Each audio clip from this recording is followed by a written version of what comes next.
And hello, good morning, good afternoon, or good evening, wherever you are on this wide earth.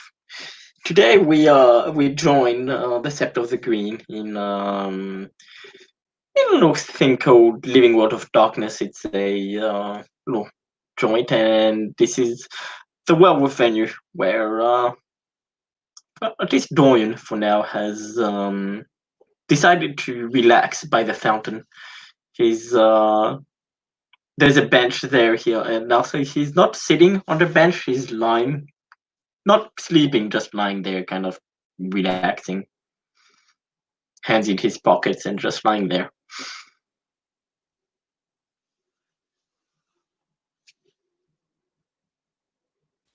After a few minutes, Trace will walk up. He looks, like he normally does. He has his hood up. His hoodie is open. He's wearing a white t-shirt underneath, well, as white as a Bone Nars t-shirt can get. Torn pants, and one boot is undone, but he's, walking that way. He gets about 5 feet away from Dorian and just clears his throat real loud, just seeing if he's awake or asleep or not. He'll sit up. Yep. Good, you're not dead. Takes a lot to kill me. I And mean, he this is turns very around. true. This is very true. He turns around, and you see that his right. Well, yes, this is well protected. So yeah, his right eye is completely black. Tattooing your eyes is not a safe practice. I mean, neither is getting hit in the eye by a wormish shadow, but that's what happened. I mean, also a true statement. Normally, things that involve the worm are not the safest of activities. But I digress. You'll see he's kind of favoring his right side as he's standing there in front of you, and it is his left boot that is open. I have a question for you. Go ahead and ask. Okay. So I don't know if you know this about yourself. By the way, I'm telling you about yourself right now. You're real good at punching things in the face. I hope you understand that. He'll smirk. I'm in a rune, so I try my best. I mean, I am too, but I'm not that good at punching things in the face. I want to be that good at punching things in the face. Do you think you can accommodate that, exchange? I can help you, yeah. Okay, good. I like this already. And he'll smile. So, I mean, we can go to the training grounds, but as far as theory goes, just well, the basic is aim. The rest of it is just move so that you don't get hit in the process. Also, hit fast, because if you take too long to aim, somebody will have time to hit you. But you know that. I mean, I will say I am better at the not getting hit than hitting at this point. But I'll do what I can. He'll shrug. Yeah, I mean, you're on a rune, but you're bone on a rune, so moving fast to not get hit kind of makes makes sense, I guess. Well, I mean, we're also different types of a rune, to be honest with you. You're the more alpha strikey. I'm gonna kill you real quick a rune. I'm there to make sure that everyone else can do their job, kind of a rune, if that makes sense. He'll nod.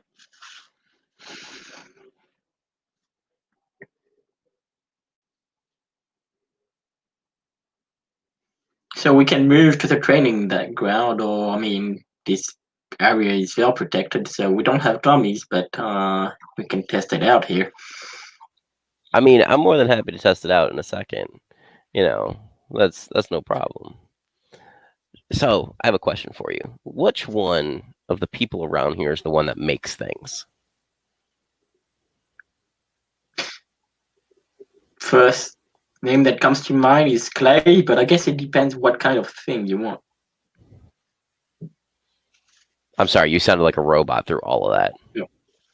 He'll say, first name that comes to mind is clay, but I guess it depends what type of thing you want.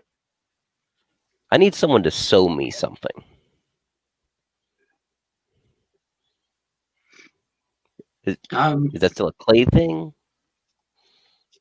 I'm not sure clay does that. I can look into it. Okay. I mean, I've been told if you need anything other than guns, go to clay, and if you need guns, go to Havoca, I believe. Yeah, Havoca. He made my Okay. gun. I'm just making sure I got my names right. I'm real bad at names. The entire time he's talking, he's like, waving his hands around and, big expressions and all that fun stuff. So, is that why you went around giving everyone 3-word names? What? Oh, but because I'm bad with names? No, that was me giving myself different 3-word names when I was like, little and cubby. I just, walked around and gave myself 3-word names from like, Hollywood movies and whatnot to, try to be one of the big bad, Cleith individuals. He'll just nod. I mean, isn't it? No. To make yourself look badass, I guess. I mean, isn't it normally the guard's job to find names? I mean, yeah. I was a kid playing around. Like, that's all I was. And people just decided to run with it. And then you reach, well, Cleith, and the name became 3-word name, or Tress. Yeah.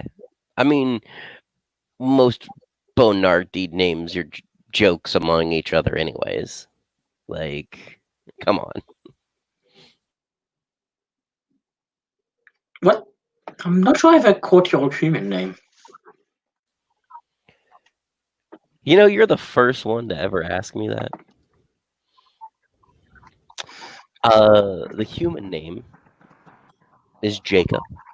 It's a pleasure. But, most people still just call me Trace. I'll smirk at that. Huh. My author's name is Jacob. Oh, yeah? Oh. I mean, it's a semi-common name. You got, and your smile. Kind of, even if it is common, kind of funny that a Bognar and a Silverfang share the same name.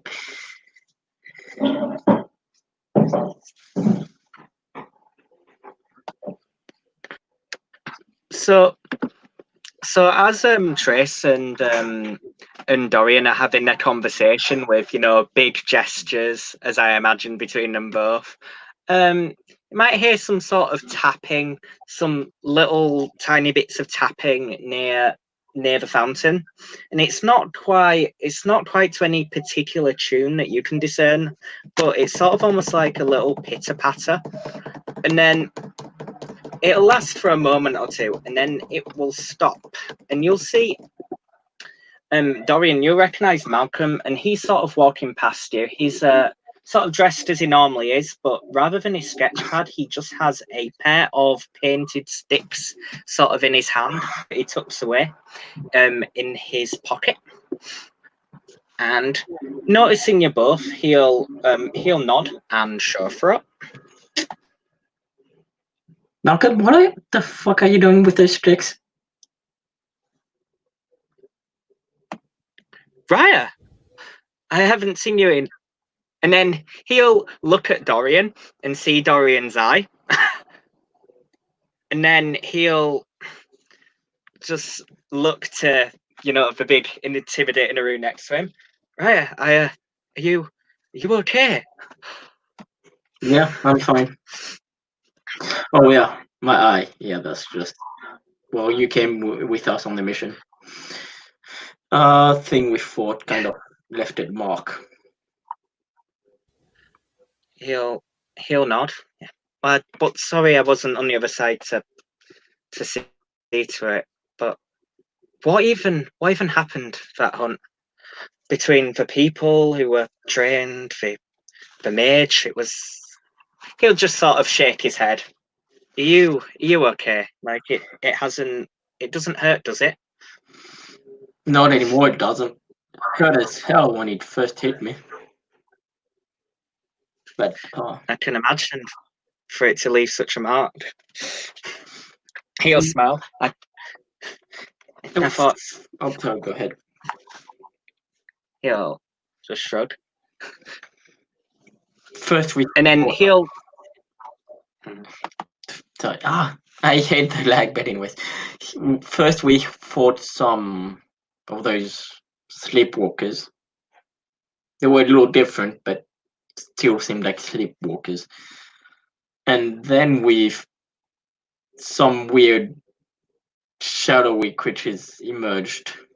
It was strange. They kind of merged into one. We weren't sure if it was one big creature or a lot of little ones that just kind of merged together. Anyways, we fought them. Still don't really know. But the shadow things were, well, they hit extremely hard. They were powerful creatures, but well, they tried to get away, and we managed to kill them before they did.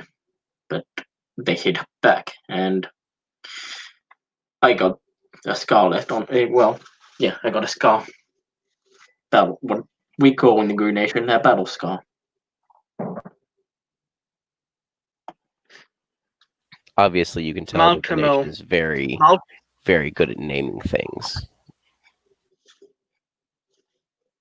Trace will say just like nonchalantly and, glancing over at Malcolm for a second, and then he'll look over to Dorian and be like, a Sharpie can do the same thing to that eye. I mean, I'd rather not find out. Yeah, there's some really toxic chemicals in some markers, So probably and he'll have gone in for Dorian for the hug. Like he's not even thinking about it. He's probably straight in. But he's like, and I'm glad you're okay and around. He doesn't give a hug back, but he just lets Malcolm hug him. Yeah, it was an instinctive rush of a moment thing. So he sort of realizes, Trace is like looking at him probably like, who is this kid? And he's got these pattern drumsticks in his hands. So he'll just let go, and he'll show for it to Trace as well. Sorry, haven't introduced myself, Raya. I'm Malcolm. I'm one of the cubs. Homid Cub Fierge. All right. Well, it's a pleasure. First off, you don't have to call me Raya. We're not used to our people being called anything of rank, but thank you. And he'll like snap his fingers and point at him. I'm 3-word name, more commonly known as Trace. Cleith Arun Hamid. It's a pleasure. And he'll say with like a smile after he gets past the like confusing part in his head of introducing himself. He'll smile. You mean Trace as in free in Spanish? Yes. Because my name's 3-word name. So it's easier. He'll smile. He'll smile quite happily at that. Well, I'm glad AP Spanish counted for something. And he'll sort of scratch a side of his head, but he'll do it with one of his little sticks that he's made.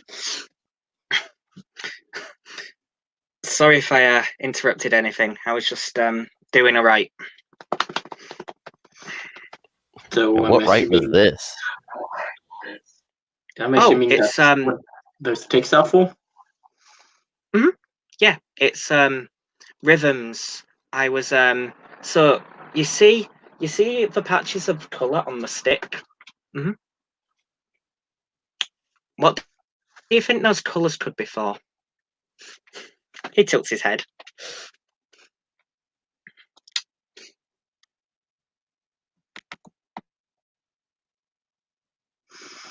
What colors are on the stick? So it is white, black, a sort of pinky colour, and a couple of different shades of brown.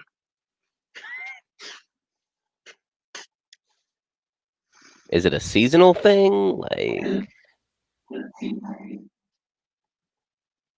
it's like sort of mottled fur almost.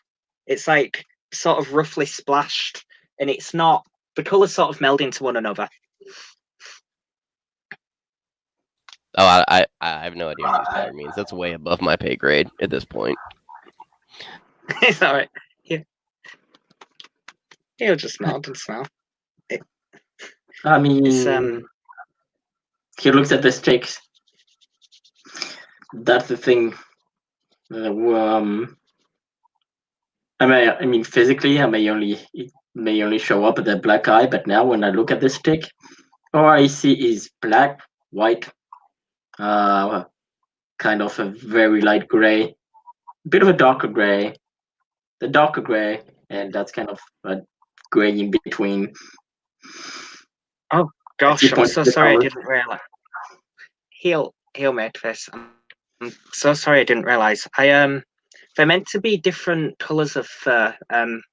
I was essentially how the rite works is you tap the sticks in a rhythm to a totem. I don't have a tribe or a pack yet, so I was doing it for Great White Mouse. They're meant to be the different shades of mouse fur. You know, they're all different colours, but they all meld into one united being. But if you do it for a couple of days, it'll help you. How did Aislinn put it? It helps you. The totem will help focus your mind almost, especially in the Umbra. Anything in particular you are trying to focus your mind on? He'll make a little face at my raised brow. Right, too many things. The rite at Athens Park is at the weekend, and I wanted to be prepared as best as I can. How are you feeling about that? He'll look towards the bench. Mind if I take a seat? Sure. He'll kind of move over so that he's not like in the middle. Yeah, I don't see why not. And Trace will, basically sit off to the side.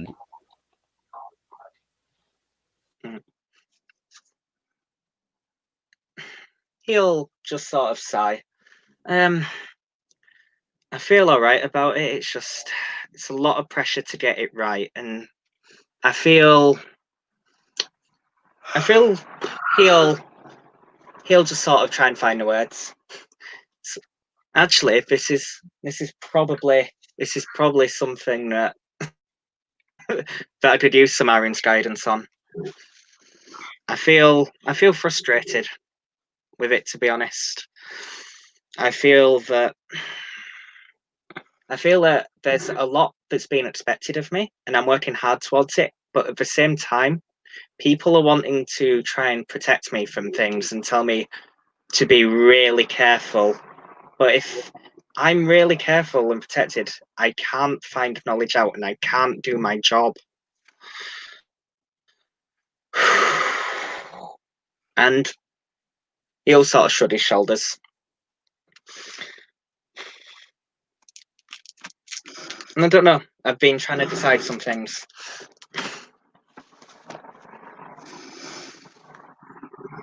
I mean, you're a cub. People will try to protect you because they want to see you grow into a Cleith. They want to see you join not only a pack, but also a tribe.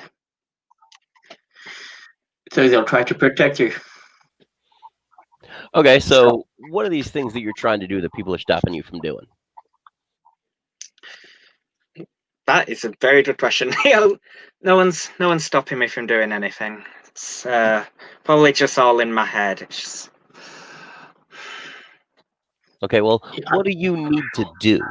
That may be a better question. Well, well, as you might know, we're going to the Glen and we're trying to restore Castor and Pollux, the twins, together. And we hope that by reuniting them, we'll restore the Glen to its full glory. But there's a lot of talk about, Castor and Pollux. One of the brothers gave his immortality for his brother. So there's been a lot of talk about what we're willing to give and what we're willing to sacrifice. And, well, he'll sigh. Trying to figure that out is hard. I know what I want to give, but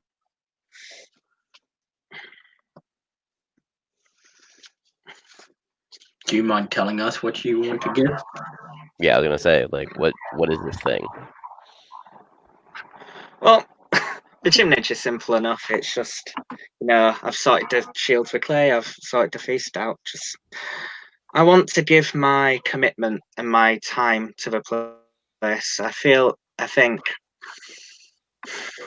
if he gave his life for his brother, that's about brotherhood and family, and that's something I can give my time, I can give my resources to try and support the communities out there, but that might end up being difficult especially with politics and stuff. So I don't want to step on toes either.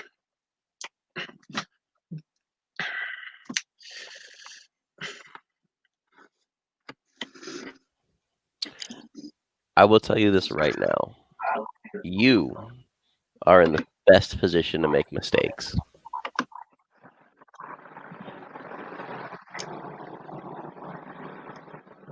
He'll nod.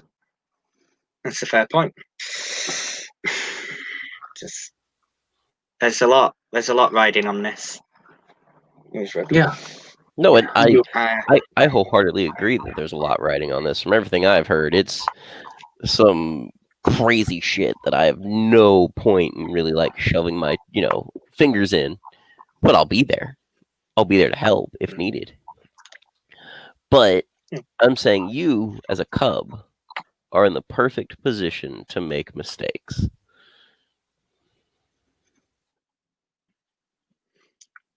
Exactly. He'll nod. You're supposed to be learning right now. So, getting things wrong, fucking up, kind of a part of learning. So it's something that will have more consequences once you join Cleave. Especially if you join, well, if you're not fit to be a Shadow Lord, but depending on the tribe you join, a mistake may mean more to your totem than another. Yeah. Grandfather Thunder really doesn't like people fucking up. Unicorn probably a bit less, but still. Once you join Cleave, you become a warrior of Gaia. And fucking up one thing may mean other things fuck up because of that. So make the most of being a cub. If you fuck up something, he'll just shrug. Meh, you fucked up. He'll nod at that actually. Thanks. It helps. It's just I know that if there was a fight, you guys would stand in front and take care of me. And with the spirit stuff, that's just meant to be the place where I step in and sort things. I won't be alone now. But I mean, it's just this. If the other theurges accepted you to be part of this officially, Yeah. I mean, I've been working with Zelda. I'm pretty sure that they have in mind that you might make a mistake. Either it doesn't mean a lot, which I don't doubt, which I doubt. I'm more towards thinking that if you do fuck up, they've got a way to fix it.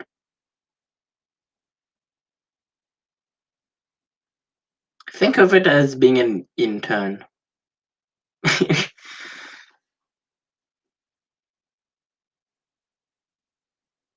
I mean, you're right. You're to put it in the best words. You are basically an intern, and you know what? I agree with him. Live it up. And you know what? If you need anything, I'm here to help. That's what I'm here for. So, you know, if there's a place you got to go that you don't know if you can go, I'll tag along. If there's something you got to do for this Glenn thing or for whatever, hit me up. You know, you're there to make sure that all the spirits are happy and taken care of and respected and all that fun stuff. I'm there to keep you alive. I'm there to keep Dorian alive. Dorian's there to keep me alive and you alive. You know, this is a team thing, for lack of a better term. I know that we're not in the same tribe, and I don't know where you're going. And I know none of us are in a pack together, but it doesn't mean we can't work together, if that makes sense.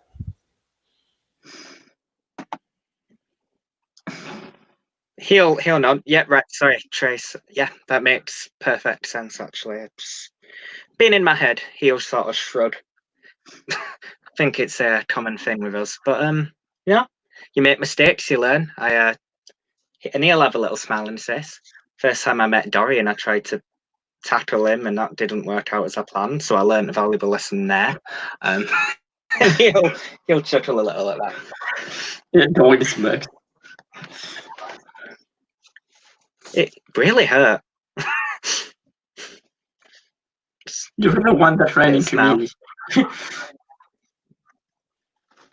Well, I was Fox Frenzy in my first change, and you decided to try and talk to me in Krynos. I mean, I just arrived, and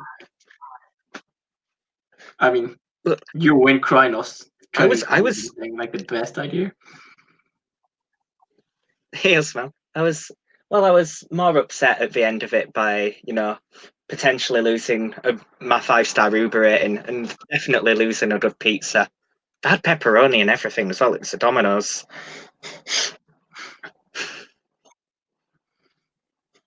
I mean, I understand that feeling. Pizza is sacred in my tribe. So I understand. And also, if it makes you feel better, the first time I met Dorian, he punched me in the face. So I think Dorian just has a he really needs to stop.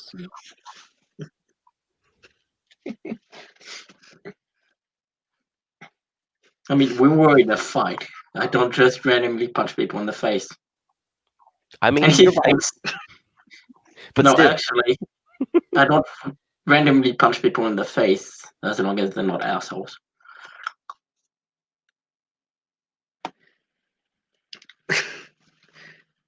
Mud will make a face up. I just feel obliged as a cub who wasn't raised in a nation, and as someone who might follow Unicorn. Punching people in the face, it's not great. Unless like bad people or the worm, in which case, punch away. He'll sort of raise his hands up. Well, what were you both doing before I showed up? Sorry if I interrupted anything. Before you showed up, I was complimenting Dorian on his punching skills, and asking him if he could teach me how to punch with those skills. And other than that, not much, to be honest with you.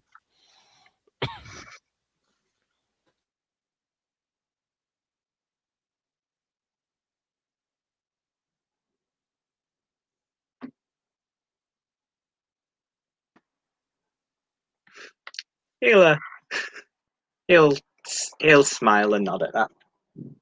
Sounds like Arun things. He'll nod. Dorian's been teaching me how to throw a punch. It was pretty handy too. I've been learning to hunt in Homid as well, so. I mean, when the Sept of the Green were in New York, learning to hunt and fight as a hermit is extremely important. See, this is why I say this is my war form, as he gestures up and down at his Hamid shape.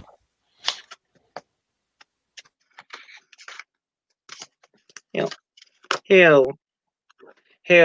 nod. Oh, the reason I was doing it in Homid was because it feels different in Homid to Lupus. It's more personal almost at the minute for me. It's not as easy, he says in inverted commas.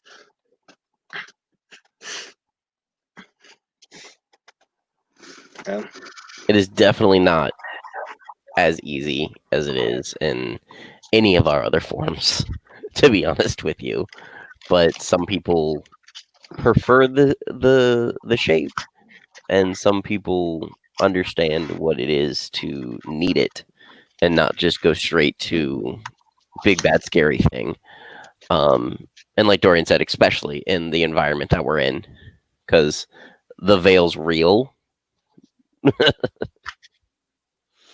And Delirium works on, well, like 99% of people. But there's a lot of people in New York, so even if the chances are low, if there are a lot of people, there's still a chance that, you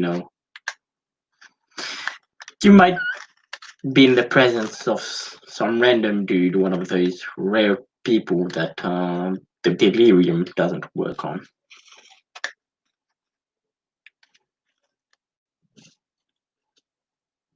Yeah, He'll nod. So other than learning how to punch and obviously being a competent right doer, what do you do?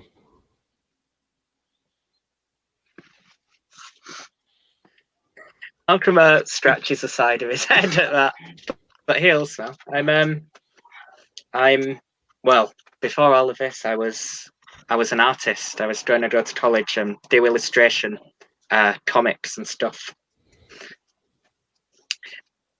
That's legit. I He'll like smile at pictures. I like pictures too. What do you do apart from punching things really good? I have a part-time occupation as a possible pickpocket of sorts. Let's go with that. Other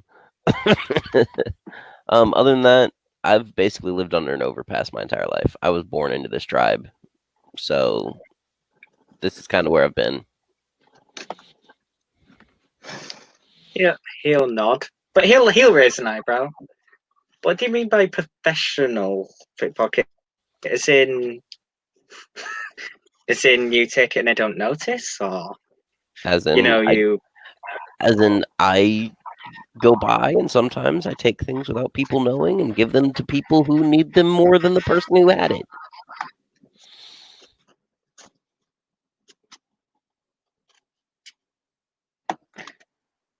He'll nod, and he'll have a little cheeky smile. Actually, well, I hope I hope Cubs are exempt. No. There's not much in my wallet though. I think a couple of little drawings, probably a $50 note somewhere. I mean, I don't take it from just everyone. It's the people who use their wealth for unnecessary things and unethical things and stuff like that. And then I take that wealth, it doesn't even have to be financial wealth, and distribute it to those who need it more, if that makes sense. I think that makes perfect sense. So it's like, I've spoken to a couple of Nors around set, but from what I understand, it's like you sort of look after each other, right? So, like your family and the people closest to you, you watch each other's backs on the street. Well, That sort of thing. yes. Obviously, I will look after any downtrodden individual on the street. Human, Guru, tribe, not tribe, whatever. But I will also look after you, and I will also look after Dorian. If something is needed and the higher-ups have, not even our higher-ups, I'm just saying in general, and it's something that I can provide, then of course. A perfect example. Here's a wonderful example. The story of Robin Hood. He took all of the taxes that were unlawfully taken from the people and gave them back because they were only taken to fuel an unjust society at the time. So I'm there to distribute to those who need, not those who take because they want, if that makes sense. So it's kind of like he'll sort of muse a second. It's almost like instead of following sort of the same system, you're refusing to even touch it and doing your own thing and taking what you can from the system and those who sort of profit at the expense of others and giving it to people who need it, right? Exactly. He'll nod. He'll nod. He seems quite excited by this. That makes perfect sense to me. I mean, I don't know if doing some of the stuff would be for me, but I can appreciate family and looking after people you care about, like anyone can. And well, I bet you get to see some sides of the city as well that no one else sees. You know. I do. Have you ever ridden on top of a subway car? Yeah. So you had Malcolm's attention, but now you have Malcolm's full and undivided attention. So he'll literally lean forward. It's quite bird-like actually. He'll lean forward and tilt his head like, wait, you guys ride subway cars? Is that safe? Is it legal? Okay, those last two questions are irrelevant. But yes, it is something that my people are known to do, meaning the Bonar tribe. We call it subway surfing. It's a pastime. It's how we see different parts of the city. It's how we get to places really quickly unknown. Blah, blah, blah, blah, blah. Drawing smiles. He'll- Okay, see, he's a boner. He says those 2 points are, oh, you see, what did he say? Sorry. Those 2 points were. I'm sorry, what? I zoned for a second. He said those 2 points were irrelevant. Yeah. He says, yeah, he's actually a boner. He said those 2 points are irrelevant. A Charlotte would laugh and say, no, it's not legal. No, it's not safe. But who the fuck gives a shit? The proper question is it fun?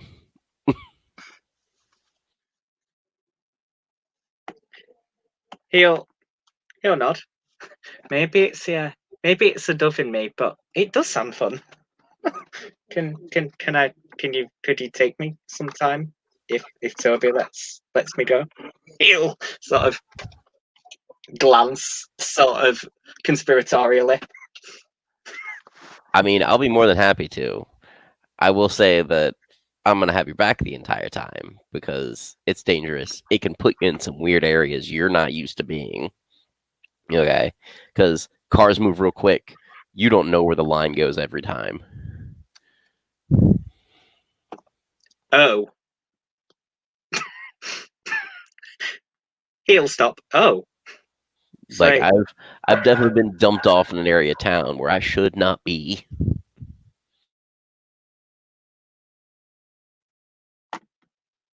That sounds potentially quite dangerous. Oh, yeah. Because, I mean, you could be surfing your heart out, lose track of time, lose track of stations, mile markers, whatever, and then end up in, like, BSD territory and not know. But we try our hardest not to do that.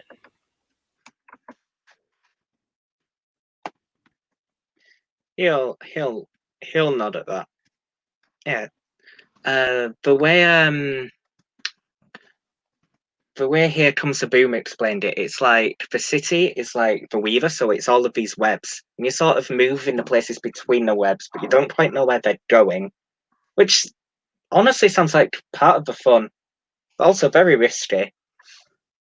But I suppose, and he's sort of gesturing with his hands as he's trying to process all of this.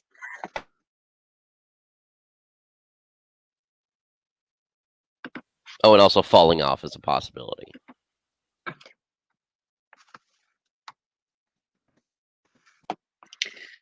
Maybe he'll scratch his side of his head. Maybe I should focus on some athletics training, running track and stuff first. Make sure I can hang on.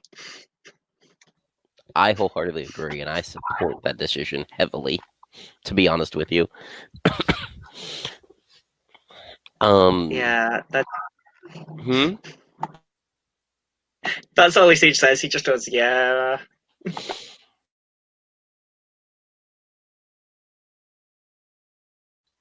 I actually want to talk spirits with you, if you're willing.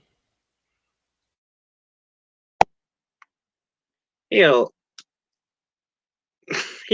just calmly sort of nod, and you sort of see his demeanor shift. Like when you were talking about the subway surfing, he was like, it was very childlike, very like, ooh, I need to know about this. But spirits, he sort of recomposes himself almost, and he sort of takes a calm breath and nod. Yes, of course. What kind of spirits? You mean the spirits of the city, or? At this point in time, and he'll gesture wildly, like, big and grandiose to the fountain itself and just say, the mouse.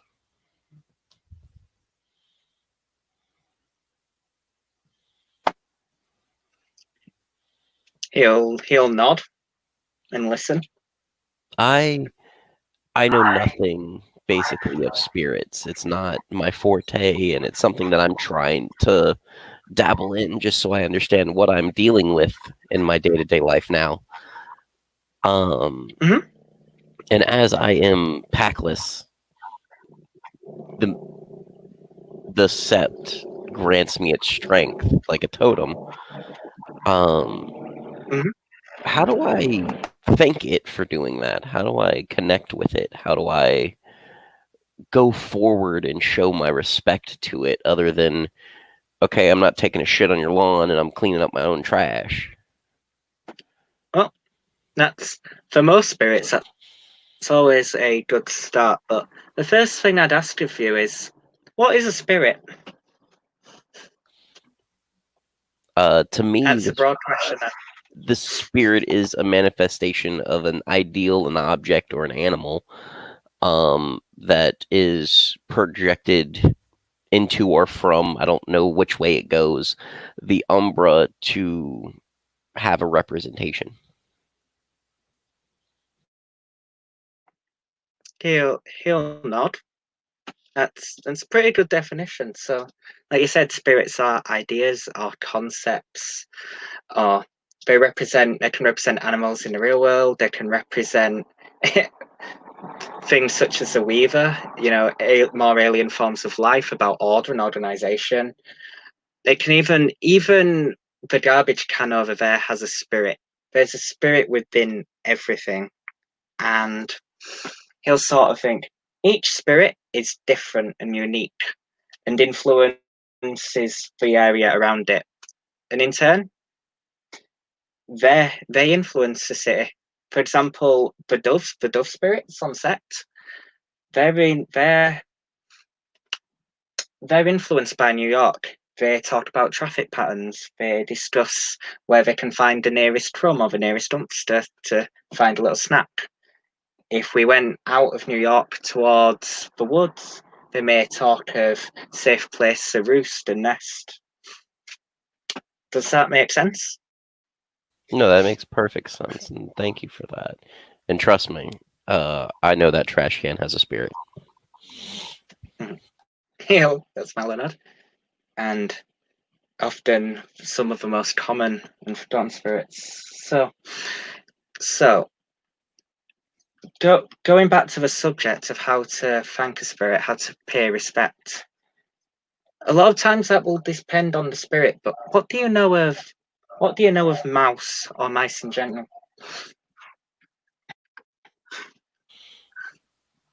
As in, like, the animal or the spirit? Here's smell. Well, the two are linked. It's not just the animal, but what do we think of the animal? What is the animal associated with? What is the concept of a mouse? Almost. Well, a lot of the time it's something of curiosity and, you know, survivability and being able to go where you're not supposed to. He'll nod. he'll nod. So we have three things then. Mice survive even in places where other animals, other spirits would not necessarily think or be able to look or be able to. They survive by staying together, and by hiding from threats. They also, as he said, so what were three things he said? Malcolm would remember. It was survivability and curiosity. And they're curious. They're always looking for the next big thing. So, in terms of paying respect to it, there are several things you could do as long as you. And he'll pause for a second. You could always appeal to the spirit's curiosity. You could look through the trash and find something, a snack or a particular piece of garbage or some packaging that could maybe form part of a nest. That could be something that you could do for a mouse spirit. You could appeal to them by thanking them for helping you survive, and by sharing necessities such as food. I actually have something here, and he has a jar of peanut butter next to him and gives a small smile. Nice mouse, great white mouse quite likes peanut butter, also I hear. But I mean, really, who doesn't like peanut butter? Just throwing that out there. I mean, depends. It's a very big movement, you know, smooth or crunchy. Really, that's just a subsect argument trying to divide the nation as a whole into warring factions to destroy us as a social construct. He'll chuckle. Obviously, it's Fair smooth, point. but I'm just throwing that out there. I agree. Smooth is best, but yeah, is what I'm saying so far making sense? No, it's 100% making sense. Like some people know this about me, and I kind of hide it around certain people. I follow the dream of this nation. And he gestures to the greatness that is around him. And I show my respects to it, as in remembering the fighting and the hardships on all sides of, and just the amount of tenacity and strength and courage and effort that was needed to turn the nation into what it is today. I know that some people are iffy about it, but that's why I hold it back on them. He'll nod. So not the reality, or perhaps what actually happened, but the dream of America. So, you know, expanding west, finding a new life and freedom away from Europe, that sort of thing. You know, everyone can be a success. Yes, and the freedom that was searched for in that time. There's something that I remind myself on and try to strive for within myself. Is the fact that I will remain a citadel of freedom for my people, and that Gaia will always give me the strength, the courage, and the integrity to maintain that within myself, to uphold the standards that I need to with those around me and myself. He'll nod. So how do you? So is that how you honor the American dream, or the idea of the American dream, a spirit? I work hard at what I do. I believe in the downtrodden, the forgotten, the hopeless, and believe that with the dream in them and with the effort and tenacity to get to where they want to be, they can do anything. And I try to facilitate them the best that I can. And Malcolm will just nod along. And I will go to the ends of the earth that I can for them. I understand that, you know, some people want it, some people don't, and that's fine. But a phrase that I heard from, in my opinion, a great American artist is, the bloodlines of the world run through my veins because I have offered freedom to the oppressed. And I am here to offer them the freedom of growth and the freedom and pride that they can have within themselves to do it.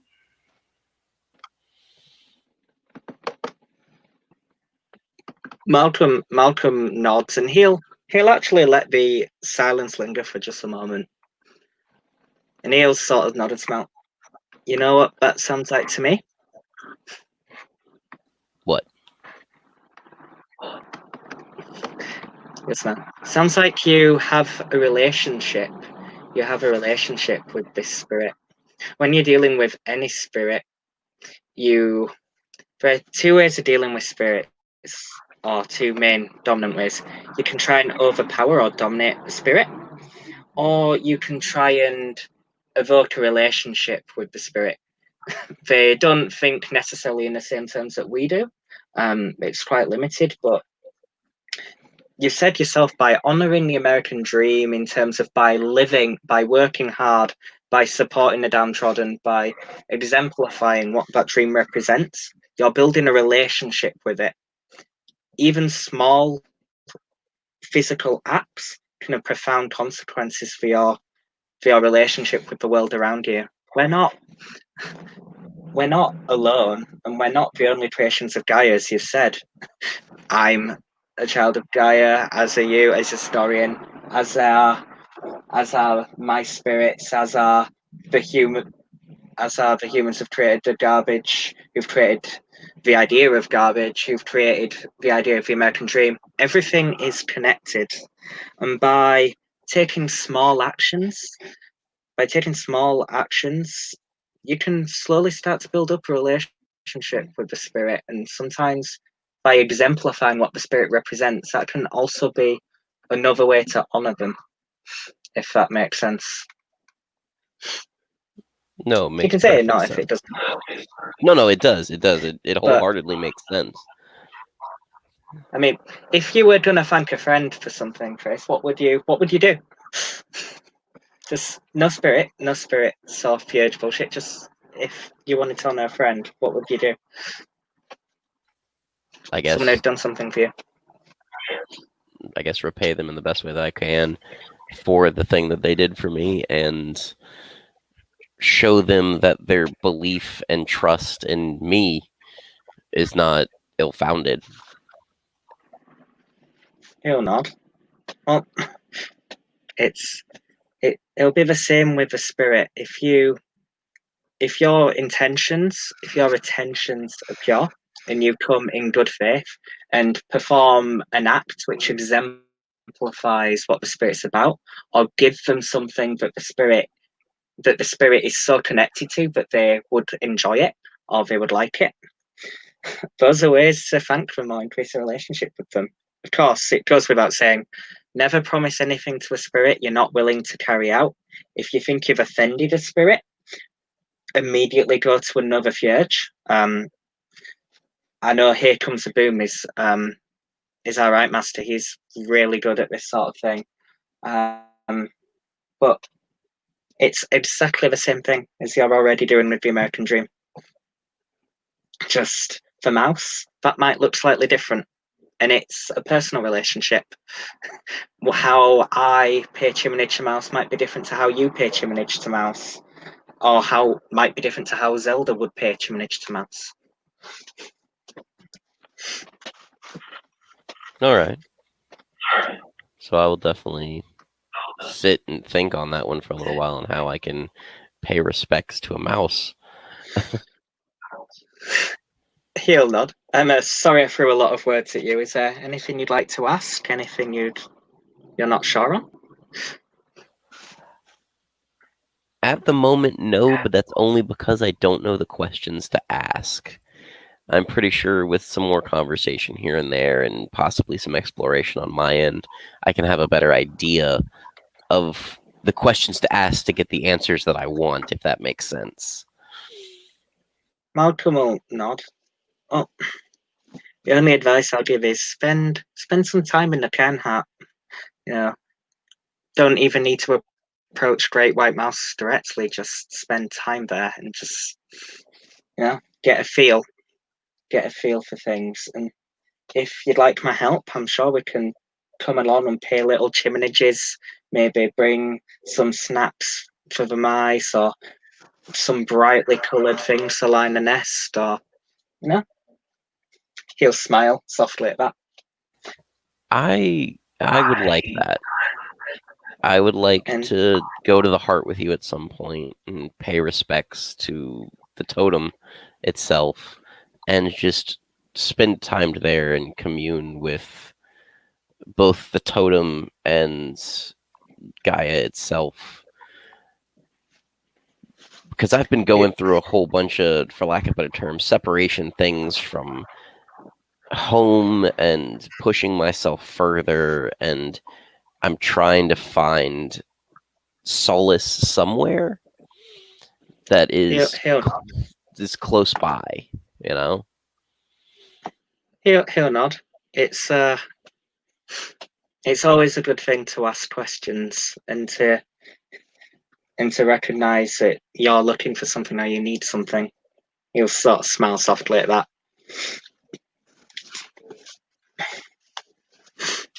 Thank you for this, by the way.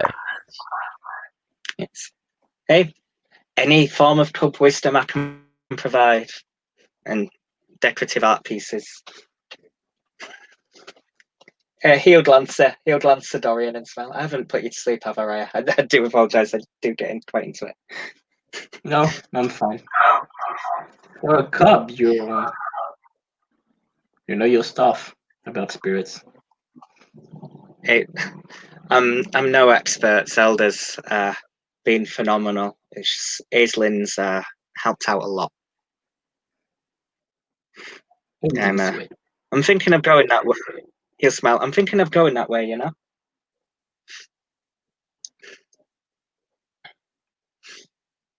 What way? He'll stretch the side of his head. Aislin's and Adrian Fjord, child of Gaia, she's been helping me. I'm thinking of following in Unicorn's footsteps. Okay. But I'd like to get to know the other tribes a bit first. That's a big decision. And there are things I respect in each. To me, you do fit the children of Gaia most. Yeah, people keep saying that. I think it's a bit good thing. Ikra said something similar. I mean, it's not the only tribe you fit, just the one you fit most.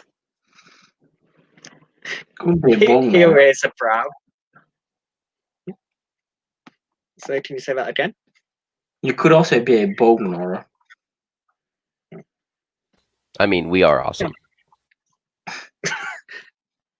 And modest.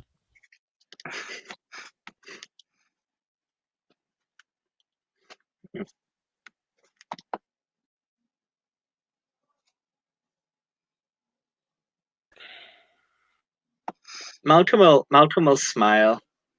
Subway surfing, pizza, chilling with rap. I can see some perks to that lifestyle. And hear me out.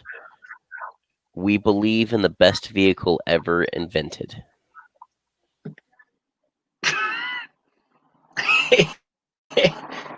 he'll tilt his head. You mean like wait, you don't have a DeLorean, do you? We do not have a DeLorean, but that is the second best vehicle ever minted. The best is the Lee. Screaming across the countryside, bright orange sides, horns blazing. The only thing louder than it was the screams of its drivers as they jumped the rivers of their homeland.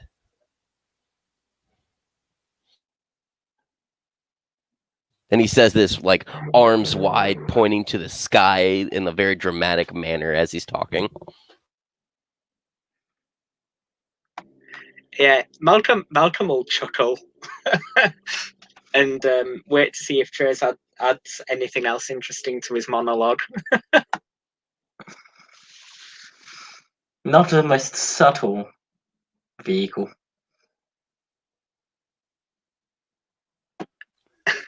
It is the only thing, at least to my knowledge, I'm probably horribly wrong, that can drive both on this side and the other into the night. Wait. You mean the Umbra? Yeah. A car that drives in the Umbra. Yeah. How does that work? Like, can it drive in both the real world and the Umbra? How does it step sideways? You know, that's a question way above my pay grade. But I've heard stories of cars driving through the gauntlet because they believed in the Lee so greatly.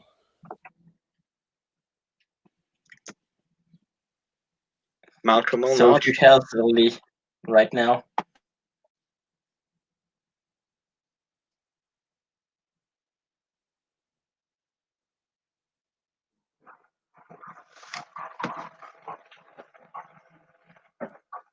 Yeah, he says, so who has the Lee right now? The Lee is more of an ideal, kind of like the dream is. It was a concept shown on the TVs in the 80s where people of my tribe gathered for camaraderie and, companionship in the hard times. And just the enthrallment that it gave them and the curiosity and love it gave them turned it into a, umbral entity. And then the spirit was formed, I guess. And those who believe follow, and those who follow get blessed with the ability to do these things.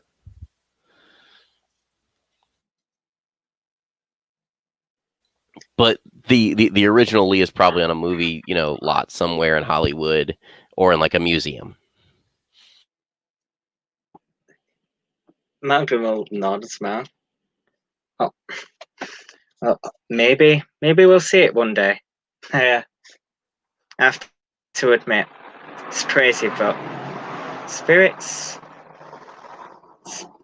always manage to surprise you. I mean, yeah. I wouldn't. I got viciously cuddled by a raccoon one time. Did it steal anything? It took Missy's hat, and obviously I had to get a tribe mate's loot back. And then there was cuddling and some licking, and one of them was named supposedly, so I had to convince someone not to keep it, and now we're here. He'll just nod along. Well, I mean, they are trash doggos. I think that's the official term for them, trash doggos. Yeah, something like that. Trash pandas. I've heard trash pandas. He'll nod. It's a Markins, I suppose. But yeah, it's always it's always a good idea not only to learn about spirits, but by learning about spirits, we can learn about ourselves or that part of ourselves. This is very true, and I have a feeling you and I are going to have dramatically more conversations in the future. He'll nod. Yeah, just when we go to the Kernheart, if I look a bit different, just don't be surprised. That's perfectly He's- fine. Yeah. Malcolm looks all birdy in the umber. I have Malcolm would just look at Dory and go, Briar, like I'm trying to be cool.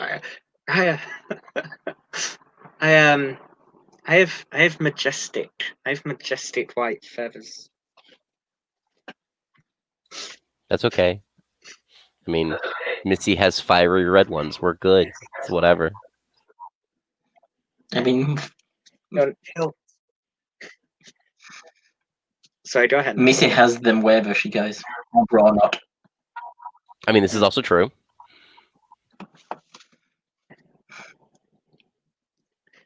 He'll just smell. I like birds. I like birds, but no. Maybe I'll take you to see the. Huh? Go ahead. Maybe I could take you to see the dove spirits sometime as well. They're good to get to know. I'd be They know more a than lot happy. about traffic. If there's anything you know about traffic, that always goes down well. I can't say I drive, so no. He'll chuckle. No, they're good to get to know, especially in terms of getting to know your age as well. They can help calm that down. Well, When that I is first also very changed, good. he'll nod, and then he'll sort of check his watch or something. I'm Brez. I'm so sorry. I think I might have to go. Toby's cooking dinner, and he might be mad if I'm late. You know, then Dad and such. No, you're fine. Go do what you need to. Thank you for the conversation, and I would love to have more of these later. He'll nod. Yeah. Lovely to meet you too, and thanks for words of advice. I hope to help. It helps. If you need anything, just shoot a message by the over easy in, or you could get my number. Just and he'll sort of give a smile, and then he'll give a nod and a wave to Dorian. And I'm glad I saw you too. We'll talk later, okay? He'll nod. He will go. Don't get in trouble because of us. Yeah, he might take it out on you guys. I'm fine. He'll I'm used make to a it. face. I'm used to it. I mean, I've some very good puppy dog eyes. And he'll sort of run off.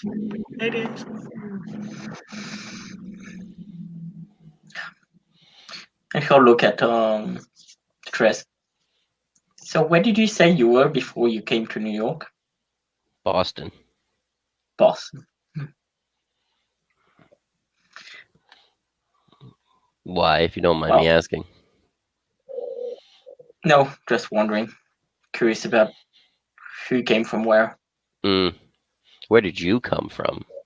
And he'll look him, with one eye squinted in a playfully curious face. A place called the Osmerk. Kind of ironic when you think of it now. But it's a place called Wolf Point. Okay. In Montana. Okay. Poor ass place, but yeah. I mean, most people are super poor. But right. We tend to get along on when we have, and I came to New York when I was about, and he'll think, 12. It was the modeling career, wasn't it? No, and he'll say that quite drawly.